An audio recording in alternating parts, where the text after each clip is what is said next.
Për Sali Berishën, mbledhja e fundit e qeverisë në Pogradec dhe platformat Besa e Pasqyra Albania janë mjetet e reja të mashtrimit të kryeministrit Edi Rama. Në një dalje për gazetarët, Kancelia e Blu kryedemokrati cilësoi këtë nismë si një përpjekje të ngjashme me diellën.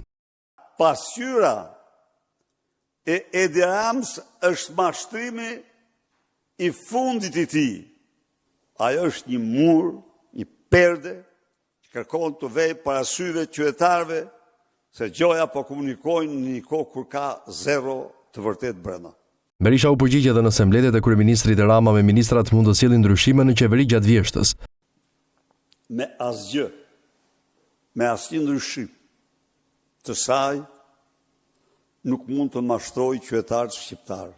Zgjidhja e vetme e kësaj krize të frikshme që ka po përpin vendin është largimi, dorëheqja dhe largimi i tij menjëhershëm nga detyra.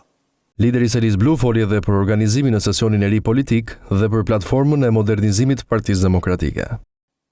Gjithçka synohet një ripërtritje e funksionalitetit të Partisë Demokratike.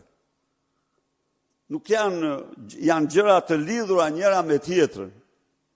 Është një proces i thellë transformues i kësaj partie.